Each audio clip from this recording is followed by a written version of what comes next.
নমস্কার বন্ধুরা, আমি আবারও হাজির হয়ে গেছি নতুন আরেকটি রেসিপি নিয়ে। আজকে আটা দিয়ে তৈরি একটি রেসিপি শেয়ার করব। রেসিপিটি দেখতে যতটা সুন্দর, খেতেও হয় ততটাই মুখরোচক। বন্ধুরা, এটা আপনারা সকালে জলখাবারে বা ডিনারে হিসাবে তৈরি করে নিতে পারেন। রোজই একই রকম রুটি পরোটা না খেয়ে এটা বানিয়ে ফেলতে পারেন। এটা এতটাই টেস্টি হয় যে একবার তৈরি করার পর বারবার রিকোয়েস্ট আসবে তৈরি করার জন্য। আর বন্ধুরা, এটা এমনি খাওয়া যায়, এর সাথে খাওয়ার জন্য আলাদা করে কোনো রকম তরকারির প্রয়োজন পড়ে না।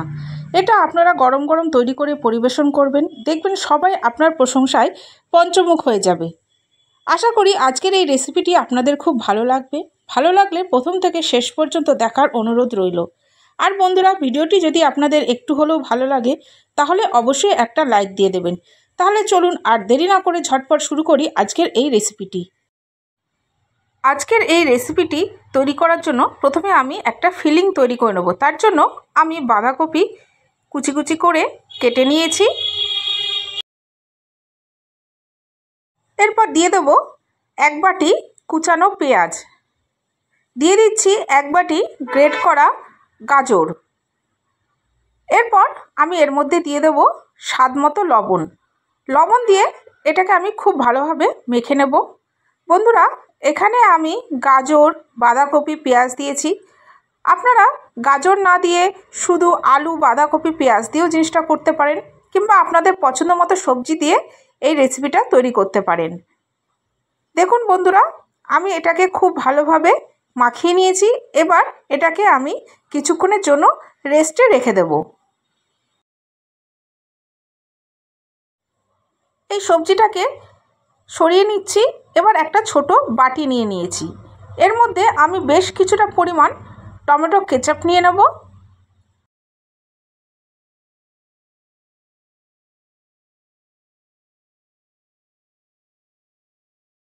এই কেচাপের মধ্যে নিয়ে নিচ্ছি 1 চামচ পরিমাণ চাট মশলা।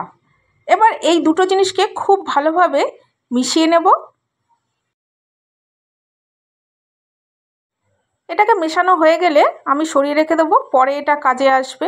এরপর একটা বাটি নিয়ে নিয়েছি, তার মধ্যে নিয়ে নিচ্ছি 3 চামচ পরিমাণ ময়দা।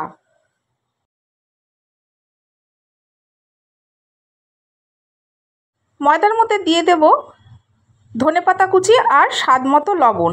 এবার এগুলোকে মিশিয়ে এর মধ্যে জল দিয়ে একটা পাতলা ব্যাটার তৈরি করে নেব। এই সময় বলে রাখি, আজকে আমার ভিডিওটি দেখতে যদি কোনো নতুন বন্ধু এসে থাকেন তাহলে অবশ্যই আমার চ্যানেলটিকে সাবস্ক্রাইব করে দেবেন। পাশে থাকা বেল বাটনের অল অপশান প্রেস করে দেবেন, যাতে আমার ভিডিওটি আপলোড হওয়া মাত্রই সবার প্রথমে আপনাদের সামনে পৌঁছে যায়। দেখুন, আমি তৈরি করে নিয়েছি। এবার এটাকে সরিয়ে রেখে দিলাম।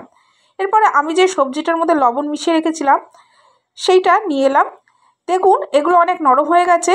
এবার এগুলো থেকে আমি খুব ভালোভাবে চেপে চেপে জলটা বার করে নেব। আর এই কাজটা কিন্তু বন্ধুরা করতেই হবে, সবজিতে যেন কোনো জল না থাকে। দেখুন, আমি তাই মুঠো করে চেপে চেপে জলটা বার করে নিচ্ছি।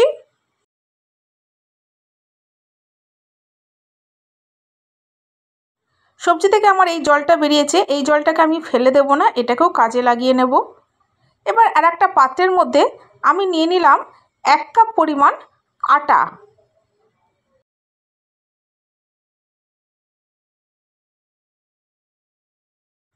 সবজি থেকে যে জলটা বেরিয়েছে সেই জলটা দিয়ে আমি এই আটাটা মেখে নেব। পরে যদি জলের দরকার হয় তখন জল দেব। আর এই আটাতে আমি কোনো লবণ ব্যবহার করিনি, কারণ সবজির জলটার মধ্যে লবণ আছে। দেখুন, আমি এটা মেখে নিয়েছি। এটাকে শক্ত করে তৈরি করতে হবে।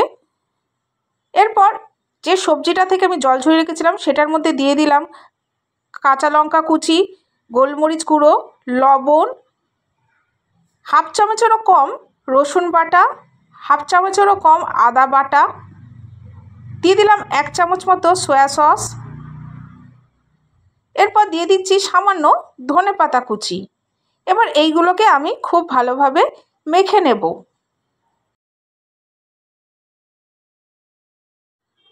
আমার প্রিয় বন্ধুরা, আমি আপনাদের জানাই আমার বুক ভরা ভালোবাসা, আন্তরিক শুভেচ্ছা, অভিনন্দন ও শ্রদ্ধা। আপনাদের ভালোবাসা ছাড়া আমি সামনের দিকে এগিয়ে যেতে পারবো না। দয়া করে আমাকে সামনের দিকে এগিয়ে যেতে সাহায্য করুন। বন্ধুরা দেখুন, এই সবজিটাকে আমি মেখে নিয়েছি। এবার এটাকে সরিয়ে রেখে দেব। আমি যে আটাটা মেখেছিলাম সেটা সেট হয়ে গেছে। আর এটা কিন্তু রুটি করার আটার থেকেও শক্ত করে মাখতে হবে। এবার এর থেকে আমি লেচি কেটে নিচ্ছি। এই আটাটার থেকে আমার 4টে লেচি হয়েছিল। এবার একটা লেচি নিয়ে নিলাম। এটাকে আমি রুটির মতো পাতলা করে বেলে নেব।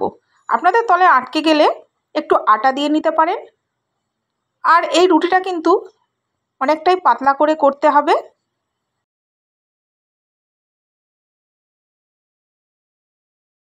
দেখুন বন্ধুরা, আমি রুটিটা করে নিয়েছি পাতলা করে। এবারে আমি যে টমেটো কেচাপ আর চাট মশলা মিশিয়ে রেখেছিলাম সেই মিশ্রণটা আমি এই রুটির গায়ে খুব ভালো করে লাগিয়ে দিচ্ছি। এই মিশ্রণটা যদি লাগানো হয় তাহলে এই রেসিপিটা খেতে খুব চটপটা হয়। এরপরে আমি যে সবজিটা মেখে রেখেছিলাম সেই সবজিটা এর মধ্যে আমি দিয়ে দিচ্ছি। টমেটো কেচাপ লাগানোর সময় আর সবজি দেওয়ার সময় খেয়াল রাখবেন চারপাশটা যেন খালি থাকে। দেখুন, এরপর আমি খুব চেপে চেপে একটা রোল বানিয়ে নেব। বন্ধুরা, এই রেসিপিটি আপনাদের কেমন লাগলো সেটা অবশ্যই কমেন্টস বক্সে কমেন্টস করে জানাতে ভুলবেন না। দেখুন, আমি রোলটা করে নিয়েছি। এবার আমি দুই সাইডটা চেপে চেপে মুখটা বন্ধ করে দিচ্ছি যাতে দুই পাশ দিয়ে আমার ফিলিংটা বেরিয়ে না আসে। এইভাবে আমি সব কটাকেই রোল করে নেব।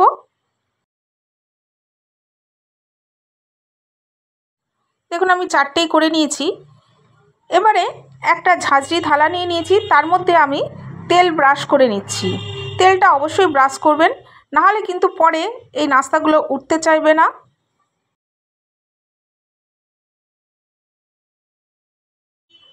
তেল ব্রাশ করার পর 4টে নাস্তায় আমি এই থালার মধ্যে দিয়ে দিচ্ছি।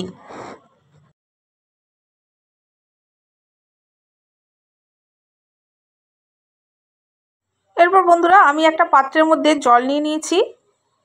এই পাত্রের উপরে থালাটা দিয়ে দিলাম। এটাকে আমি মিনিট 15 ধরে ভাপিয়ে নেব।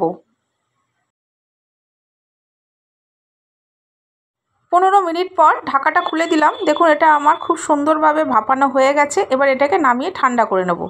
ঠান্ডা করার পর এগুলোকে ভেজে নেব। তার জন্য ফ্রাই প্যানের মধ্যে আগে থেকে আমি তেল গরম করে রেখেছিলাম। এরপর একটা একটা করে নাস্তা নেব আর ওই আমি যে ময়দার ব্যাটারটা করে রেখেছিলাম সেটার মধ্যে চুবিয়ে এই তেলের মধ্যে দিয়ে দেব। বন্ধুরা, এই নাস্তাটা দেখতে যতটা সুন্দর হয় খেতেও ততটাই মুখরোচক হয়। এটা আপনারা সকালের জলখাবারে বা ডিনার হিসাবে তৈরি করতে পারেন। রোজ একই রকম রুটি পরোটা না খেয়ে এটা বানিয়ে ফেলতে পারেন। এটা এতটাই টেস্টি হয় যে একবার তৈরি করার পর বারবার রিকোয়েস্ট আসবে তৈরি করার জন্য। আর বন্ধুরা, এটা খাওয়ার জন্য কোনো রকম তরকারির প্রয়োজন পড়ে না, এটা শুধু শুধুই খাওয়া যায়। বন্ধুরা, আমি এইটাকে উল্টে দিচ্ছি। একদিক হয়ে গেছে। বারবার করে আমি এপাশ ওপাশ করে উল্টে উল্টে ভেজে নেব। দেখুন, আমার একটা ভাজা হয়ে গেছে। আমি এইভাবে সবগুলোকে তুলে নেব। এইভাবে আপনারা গরম গরম তৈরি করে পরিবেশন করবেন, দেখবেন সবাই আপনার প্রশংসায় পঞ্চমুখ হয়ে যাবে। তাহলে বন্ধুরা, আজকে আসি। আবার দেখা হবে নেক্সট এপিসোডে নতুন কোনো রেসিপির সাথে। ততক্ষণ ভালো থাকবেন, সুস্থ থাকবেন।